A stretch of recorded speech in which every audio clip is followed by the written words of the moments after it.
To jest podcast Świat. Zaprasza Wojciech Cegielski, korespondent zagraniczny Polskiego Radia.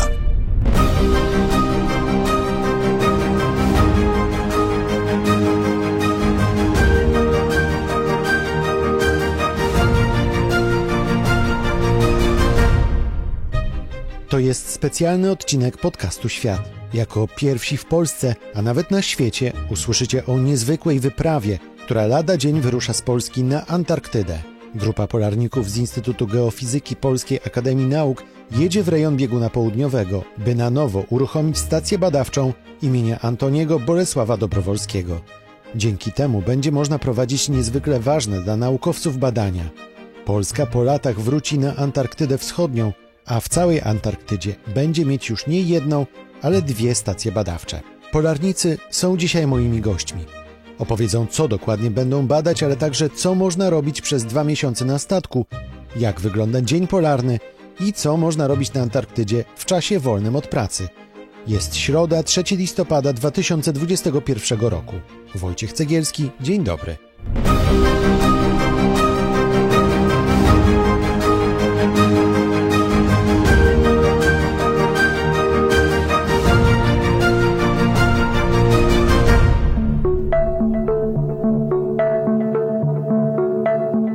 Z trójką polarników z Instytutu Geofizyki spotkałem się w październiku, gdy szykowali się do wyjazdu.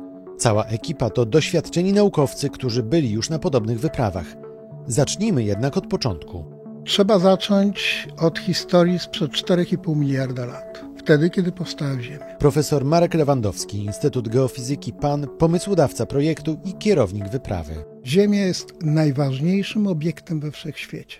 A zatem, skoro nie ma ważniejszego obiektu niż Ziemia, to naszym cywilizacyjnym obowiązkiem jest jak najlepsze zbadanie planety, na której żyjemy. A więc jedziemy tam po to, żeby badać planetę. I dlaczego tam? Dlatego, że jest to unikalne miejsce na Ziemi, skąd można obserwować strukturę jądra Ziemi w sposób nieskażony ani działalnością człowieka, ani falami sejsmicznymi indukowanymi przez ocean. Jest to po prostu zwierciadło do wnętrza Ziemi. Jeżeli weźmiecie globus i odnajdziecie Alaskę i poprowadzicie linię prostą po średnicy od Alaski przez wnętrze Ziemi, to po drugiej stronie znajdziecie oazę Bangera, tam, gdzie właśnie jedziemy. A zatem wszystkie fale sejsmiczne generowane przez trzęsienia Ziemi na Alasce będą przechodziły przez jądro Ziemi, oczywiście tylko te podłużne, bo poprzeczne tam nie przechodzą, i będą mogły zostać zarejestrowane w oazie Bangera. Taka informacja jest nam potrzebna do tego, żeby poznać strukturę jądra Ziemi. Co więcej, blisko oazy Bangera jest południowy biegun magnetyczny. A generalnie celem tych badań jest to, żeby poznać mechanizm, który sprawia, że Ziemia powoli wychodzi z najgłębszego kryzysu klimatycznego w swojej historii. Dlatego, że trzeba pamiętać o tym, że żyjemy w czasach globalnego zlodowacenia, procesu czy zdarzenia unikalnego w historii Ziemi. Ziemia zawsze była ciepłą planetą, nawet gorącą planetą. Co się stało, że temperatura globalna spadła tak dramatycznie, że zamarzły bieguny na Ziemi i dlaczego w tej chwili znajdujemy się w procesie, który odwraca ten bieg geologicznej historii, to jest cel naszego pobytu w oazie Bangera. Na pokładzie statku pełny ekwipunek ekspedycji. Samoloty, elementy budynków, aparatura naukowa. Stacja imienia Dobrowolskiego została zbudowana przez Rosjan w 1956 roku. 3 lata później pojawili się tam Polacy. Polska wyprawa, która dotarła również do oazy Bangera, przejęła tę stację od wtedy jeszcze Związku Radzieckiego. Dr Adam Nawrot, Instytut Geofizyki PAN. I staliśmy się posiadaczem jako Polska stacji na kontynencie Antarktydy, co pozwoliło nam również być członkiem Traktatu Antarktycznego. Ta stacja Oasis, którą mieli Rosjanie, ona po przejęciu przez Polaków była nazwana stacją Dobrowolskiego od profesora Dobrowolskiego, który całe życie poświęcił właśnie pracy nad śniegiem, lodem i klimatem. Te budynki były przez jakiś czas nieużytkowane.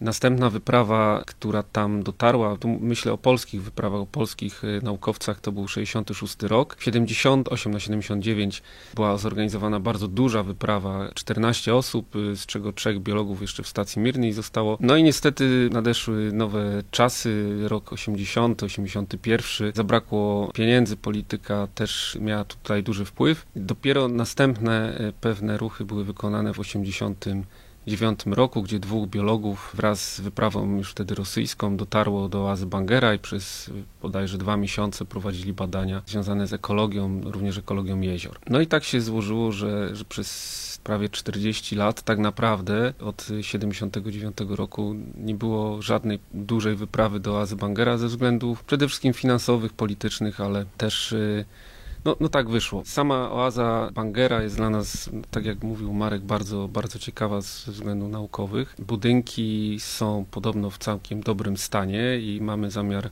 zwrócić uwagę na to, co należy tam wyremontować, żeby ta stacja stała się stacją sezonową. My tam nie chcemy budować ani prowadzić obserwacji całorocznych, takich, gdzie ma być człowiek, natomiast chcemy wykorzystać najnowocześniejszą technikę, żeby zamontować i wprowadzić tam jak najwięcej pomiarów automatycznych, które dadzą nam swobodę, jeśli chodzi o wyprawy następne, które będą miały tam dotrzeć. No z różnych powodów może się okazać, że nie jesteśmy w stanie pojechać drugi raz za rok, tylko na przykład za 2 lata, za 3 lata. Profesor Monika Kusiak będzie, jak wszystko dobrze pójdzie, pierwszą polską kobietą, która dotrze w to miejsce. Jak to się stało, że do tej pory żadna kobieta tam nie dotarła? To chyba przede wszystkim specyfika badań polarnych. W tej pierwszej wyprawie, która miała na celu przejęcie stacji, członkiem ekspedycji był Czesław Cętkiewicz i wyprawie towarzyszyła jego żona Alina Cętkiewicz, która wówczas była stypendystką i pisarką. Natomiast po pierwsze nie była nigdy oficjalnie członkiem wyprawy i również z tego względu najprawdopodobniej nigdy nie otrzymała pozwolenia na to, żeby móc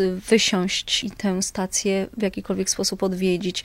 Wiemy z dokumentów, że była w stacji Mirny po przebłaganiu niemalże przez męża Czesława, przebłaganiu tamtejszego kierownika. Natomiast generalnie w badaniach polarnych obecność kobiet to jest ostatnie kilkanaście lat tak naprawdę. Już za moment polarnicy opowiedzą, co będą robić przez 2 miesiące na statku w drodze na Antarktydę oraz jak będzie wyglądał ich dzień tam na miejscu. A jeśli chcecie zobaczyć, jak wyglądały poprzednie polskie wyprawy w rejon bieguna południowego, to zapraszam na nasz kanał na Instagramie pod nazwą Świat The World. Mamy tam dla Was unikalne zdjęcia jeszcze z 1978 roku. Wejdźcie na Instagrama, komentujcie i polecajcie nasz profil swoim znajomym.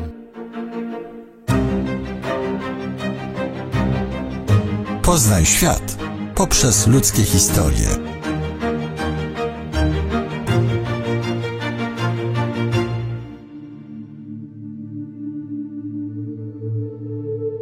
Polscy naukowcy spędzą na Antarktydzie niemal 2 miesiące. Uruchomią tam automatyczną stację pomiarową zasilaną energią słoneczną.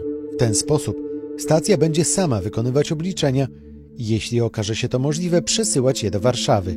Innymi słowy, przygotują coś w rodzaju bezzałogowego lotu na inną planetę. Jednak, żeby dotrzeć na miejsce, polarnicy spędzą w podróży 2 długie miesiące. Z Polski wyjadą autem do Niemiec i tam wejdą na pokład statku, którym opłyną Europę i Afrykę. Statku, na którym sporadycznie będą mieli internet czy inną łączność ze światem.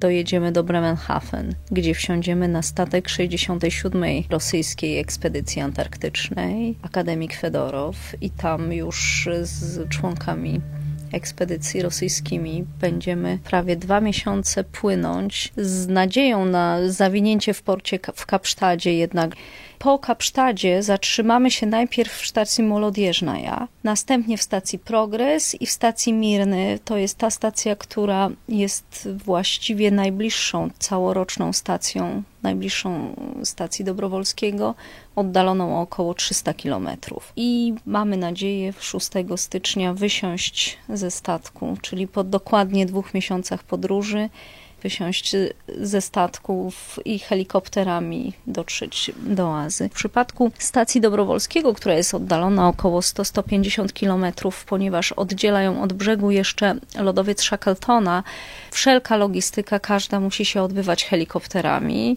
Jest to dość uciążliwe nie tylko do przetransportowania nas i jakichś drobnych rzeczy, ale również przy przetransportowaniu wszelkiego rodzaju kontenerów czy większego ładunku, bo bardzo często te helikoptery muszą się w połowie drogi zatrzymywać, dobierać paliwo i tak dalej, więc przy tych jeszcze wiatrach, które są na Antarktydzie, jest to bardzo skomplikowana procedura. Co się robi przez 2 miesiące na statku? Tutaj już, jak widzisz, albo może nie, jest pierwsza część książek przygotowana do przeczytania, bo w życiu codziennym gdzieś tam w biegu niekoniecznie je mamy. Również jest duża część audiobooków, bo jak kołysze, to trudniej czytać, łatwiej słuchać.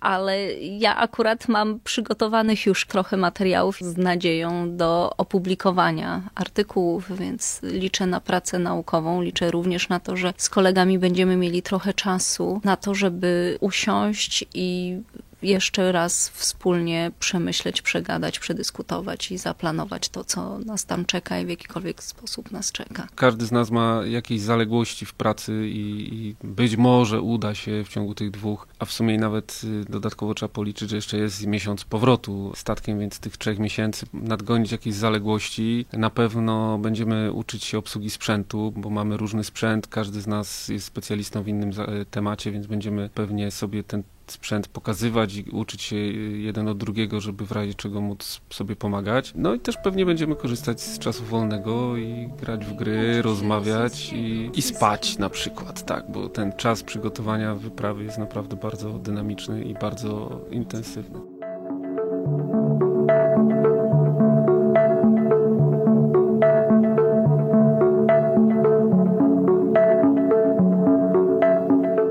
A powiedzcie, jak wygląda już tam na miejscu taki dzień polarnika? Co wy tam robicie? Należy zacząć od tego, że ten dzień to praktycznie będzie trwał prawie, że niemalże 24 godziny, dlatego że będziemy mieli większość dnia jasno i tylko jakieś drobne zachmurzenie czy przyciemnienie, więc nasza ta doba będzie trwała bardzo długo.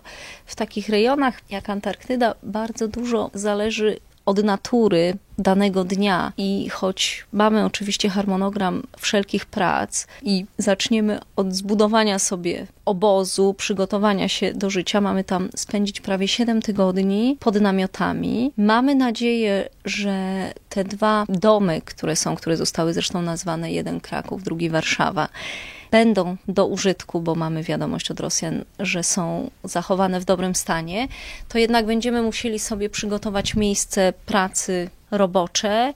Nie mamy tak naprawdę wiele wiedzy na ten temat, co tam zastaniemy. Mamy jakieś zdjęcia sprzed kilku lat robione przez Rosjan, ale oprócz tego, że zinwentaryzujemy, w jaki sposób będziemy musieli troszkę posprzątać, ale też każdy z nas, ponieważ jesteśmy naukowcami, mamy nadzieję na zrobienie, wykonanie tych badań, którymi my się interesujemy. Ten czas i praca będzie determinowana przez pogodę. Wiemy, że wiatry mogą dochodzić do 60 metrów na sekundę, to jest ponad 240, nawet pod 300 km na godzinę. To przy takim wietrze po prostu nie da się wyjść na dwór. Ta pogoda zmienia się błyskawicznie. To nie jest tak, że po prostu cały dzień jest ładnie, tylko w ciągu jednego dnia może być zarówno piękna pogoda, jak i opad, może nie śniegu, ale jakiś śnieg przewiewany, może być silny wiatr i tak dalej, więc to na pewno będzie determinowało, czy będziemy wychodzili w teren, czy będziemy wykonywać pomiary, czy też będziemy się skupiać na pracach w obrębie stacji. Podejrzewam, że będą też dni takie, gdzie po prostu będziemy siedzieć, będziemy pić herbatę i jeść śniadanie, obiad i kolację, grać w gry, być może albo obrabiać w tym czasie jakieś dane, czy przygotowywać się do następnego dnia. Natomiast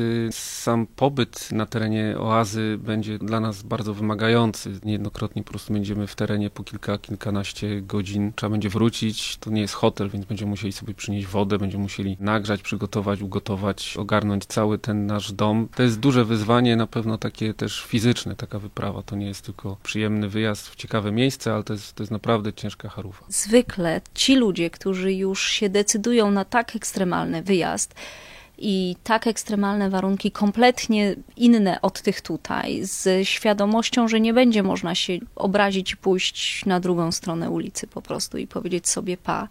Mało tego, my musimy ufać sobie nawzajem, bo jesteśmy zdani na człowieka najbardziej. Ja muszę powiedzieć, że nie spotkałam nigdy w czasie żadnej wyprawy jakiegoś rzeczywiście większego problemu, konfliktu tego osobowego, że rzeczywiście ci ludzie, którzy jadą już, decydują się, że jadą, to pomagają sobie w taki sposób niesamowity, przedziwny.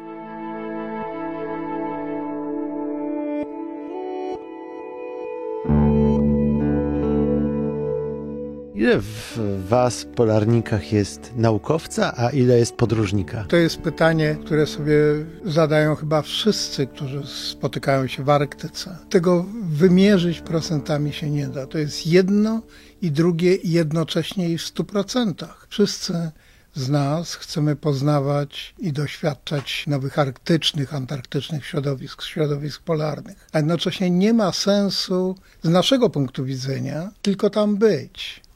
Warto się dowiedzieć, dlaczego jest tak, jak jest. Warto poznawać procesy, które tworzą te środowiska. Można być naukowcem i można badać różne rzeczy w laboratorium, można na podstawie danych wykonywać różne obserwacje i bez tej żyłki podróżnika i bez tego, że po prostu my kochamy te miejsca, to wszystko chyba musimy lubić, bo inaczej po prostu byśmy tam nie jeździli. I tak jest właśnie z Antarktydą, że są ludzie, którzy tam pojadą i nigdy więcej nie chcą wrócić, a są ludzie, którzy pojadą i po prostu nie myślą o niczym innym. I myślę, że my jesteśmy tym drugim typem osób, które po prostu muszą tam pojechać, bo nas ciągnie po prostu. To jest nasze miejsce. Z Antarktydy ja mam dwa takie moje przemyślenia. Pamiętam, jak wstawałam rano i tak szłam sobie dookoła, myśląc, że to wszystko tu jest moje, to pamiętam taką myśl moją: i kto powiedział, że raj to palmy?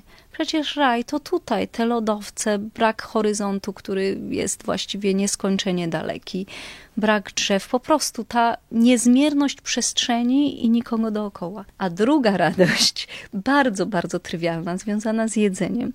Otóż to było takie fajne, że można było sobie w namiocie otworzyć puszkę jakąś z konserwą i jej nie dojeść, no bo ja dużo nie jadam. I po prostu człowiek wrócił z terenu i żadne robale nie zjadły tego mięsa.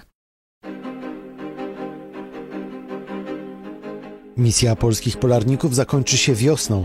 Wtedy to naukowcy wrócą do kraju. Na Antarktydzie spędzą zatem Boże Narodzenie, Sylwestra i całą zimę. A jeśli pozwolą na to warunki, to być może prześlę wam za pośrednictwem podcastu Świat relacje z rejonu bieguna południowego. Do tematu tej wyprawy będziemy zatem jeszcze wracać, a w tym odcinku to już wszystko.